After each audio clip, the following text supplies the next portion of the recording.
Bédié a été arrêté. C'est fini. Alors, on a l'impression quand même qu'il y a comme un désespoir. Non, moi ça me rappelle, Bachir. Ça me rappelle l'arrestation du président Gbagbo à l'époque. On est en 2010. Les membres de mon parti peuvent témoigner. J'étais dans une chaîne de télévision camerounaise qui est actuellement en Côte d'Ivoire pour faire son business. Et à l'époque, j'étais entouré de 2 ouattaristes. Et moi, j'étais seul, j'étais pro Gbagbo. On est en 2010. Et ils m'ont harcelé, ils ont bavardé. Je leur ai dit ce jour, ce n'est pas fini, ça fait que commencer. Aujourd'hui, quand ces gens, ils ont 10 ans de plus, quand ils me voient aujourd'hui, ils disent, président, dis-nous, mais comment tu as fait pour voir ça? Je leur ai dit, vous ne connaissez pas le sens de l'histoire. Je voudrais dire au peuple ivoirien que c'est maintenant que ça commence. Ça commence maintenant. On veut fragiliser votre morale, mais je vous dis que ça commence maintenant. Il y a des forces dans l'histoire que des gens comme le président Ouattara ne connaissent pas. Il y a des forces dans l'histoire que la communauté internationale autoproclamée ne connaît pas, mon cher Bachir.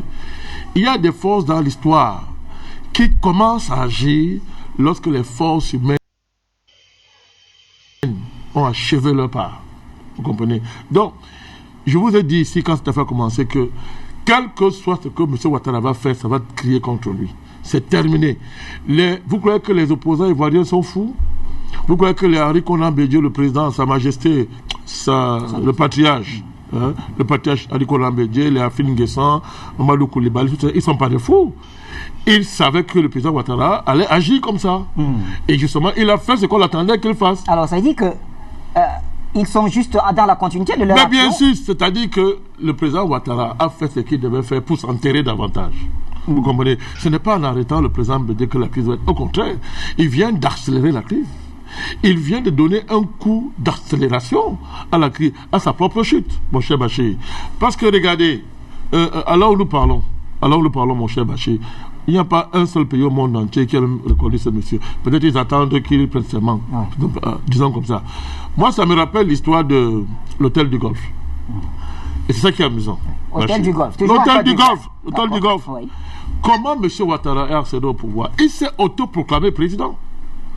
Il faut qu'on rappelle ça. Et moi, j'aime toujours rappeler cette spécificité du cas ivoirien. Et qui est fondatrice de la dynamique néo-panafricaniste. C'est-à-dire, l'acte fondateur du néo-panafricanisme, c'est la crise ivoirienne, mon cher Bachir. Pourquoi? Parce que nous avons compris que là, en plein 20e siècle, on a engagé la recolonisation du continent africain. M. Ouattara s'est autoproclamé à l'hôtel du Golfe, mon cher Bachir. Et à l'époque, il le protégeait sous la protection de qui? De la communauté internationale autoproclamée. Or, aujourd'hui, M. Ouattara estime inacceptable que quelqu'un fasse ce qu'il a fait. Et qu'en plus, ceux qui le font soient soutenus par le peuple ivoirien, mon cher Bachir. La Côte d'Ivoire a une tradition comment on appelle ça? J'ai pas dit. De destruction des institutions organisée par la France. Ça a commencé avec M. Chirac, vous vous souvenez, lorsqu'il a inventé son histoire de mort de Bouaké. Le peuple ivoirien descendait pour aller protéger son président. Chirac a fait tirer sur la population ivoirienne, mon cher Bachir, dans leur pays. Vous avez oublié ça? On allait entourer la maison du président Bachir. Ce général, il s'appelle quelque chose, le général qui a oublié son nom. Poncet. Le général Poncet à l'époque. On allait encercler le monsieur du président pour l'arrêter. Monsieur Poncet, le peuple est venu à rescousse. Le général Poncet a dit, il ne sait pas ce qu'il a arrêté. Il vit encore. Il a dit au procès en France que si vous voulez voir Dieu en Côte d'Ivoire, le général Poncet vit encore. Nous ne sommes pas dans le pentecôtisme, on n'est pas dans les illusions, mon cher Bachir. Je vous donne des faits. Le général Poncet avait été envoyé par le président Chirac, l'ordre a été donné par le président Chirac, d'aller arrêter le président Gbagbo. Il est arrivé avec les chars autour du domicile du président Gbagbo, il n'a pas pu arrêter. Monsieur Poncet vit. Pourquoi je rappelle ça? Mon cher Bachir, des pareilles similitudes ne sont pas le fait du hasard. Voilà un pays où celui qui est président actuellement, celui qui s'est autoproclamé président là, M. Ouattara, est l'incarnation de toute cette dynamique où en Côte d'Ivoire, depuis Fred Boigny, la France a organisé la destruction des institutions. Et on a placé M. Ouattara au pouvoir en détruisant les institutions, en marchant dessus, mon cher Bachir. Comment se fait-il que Quelqu'un qui a enseigné aux Ivoiriens le mépris des lois, le mépris des institutions, M. Ouattara. Quelqu'un qui a élevé au niveau d'une loi, c'est-à-dire l'anti-loi. C'est-à-dire la négation de la loi devient la loi. Et son régime fonctionne comme ça. Mon cher Bachir, personne ne peut être surpris qu'il agisse de la sorte. Je vous ai parlé du syndrome de l'exceptionnalité. M. Ouattara est convaincu qu'il est un homme exceptionnel. Et c'est la communauté internationale autoproclamée des criminels qui lui ont mis ça dans la tête, mon cher Bachir. Vous avez vu l'autre jour comment, devant les journalistes, il vomissait sa rancœur.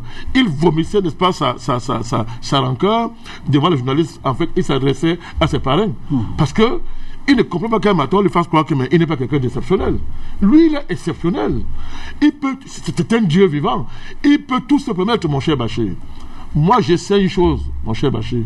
Chaque fois qu'un homme arrive à un tel niveau, chaque fois que les gens arrivent à un tel niveau, Bachir, leur chute est déjà arrêtée. Oui. Quand vous vous élevez, Bachir, au niveau de la divinité, et que vous croyez que vous êtes un Dieu, parce que vous êtes soutenu par des dieux, mon cher Bachir, votre chute est arrêtée. Moi, j'ai dit aux Ivoiriens, tout indique que ça commence maintenant. L'erreur serait de continuer à appeler l'intervention de la communauté internationale. J'ai commencé à dire ça ici au début de mon propos. N'appelez pas l'intervention de la communauté internationale. Elle ne fera rien pour vous. Comptez sur vous-même et sur Dieu, le Dieu de la justice. Parce que celui, mon cher Bachir, celui qui allume la tempête récolte le vent. Vous avez oublié ça? Celui qui sème la tempête. Oui, celui qui sème la tempête, hein, le vent récolte la tempête. Oui. Il n'est pas possible que le monsieur Ouattara et son régime et ses parents échappent à cette loi, mon cher Bachir. C'est pas possible. C'est que la vie n'a pas de sens. C'est que la nature n'a pas de sens. C'est que l'histoire n'a pas de sens. Or, l'histoire est parsemée des régimes, d'empires qui se sont comportés comme monsieur Ouattara le fait, lui et ses parents, qui se sont crus indépassables, qui se sont crus être l'horizon de l'histoire, mon cher Bachir. Ça a duré 500 ans, 1000 ans, ça a duré 100 ans, ça a duré 50 ans. Ces régimes sont tombés comme des morceaux, je sais pas, de poutres vides, mon cher Bachir. Nous sommes là devant une telle situation où nous sommes là pour dire aux Ivoiriens, vous n'êtes pas seuls. Les Ivoiriens, vous n'êtes pas seuls. Nous sommes là pour vous le dire. L'arrestation de votre président, du président Bédié, ne signifie pas que vous êtes seuls.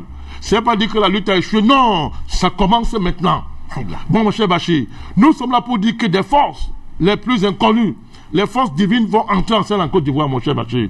Moi, je le dis du haut de toutes mes convictions, mon cher Bachir. Je le dis du haut de l'observation de l'histoire de l'humanité. Chaque fois que l'abjection s'est élevée à ce niveau d'arrogance, elle est tombée, mon cher Bachir.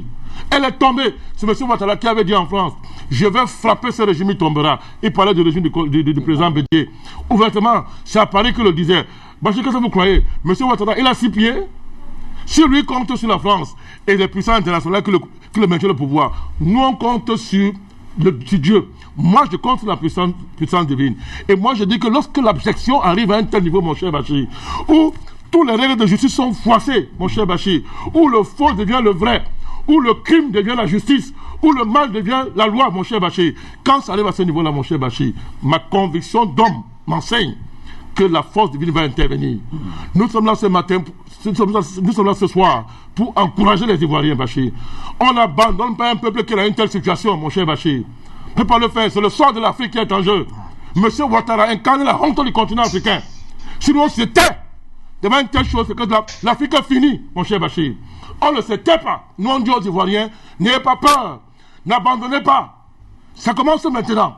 Très bien. Et ça ne finira pas comme ça. Voilà. Merci. Il faut le dire aux Ivoiriens. Merci, Président Tous les éléments démontrent que Dieu est avec vous, l'histoire est avec vous. Merci à vous.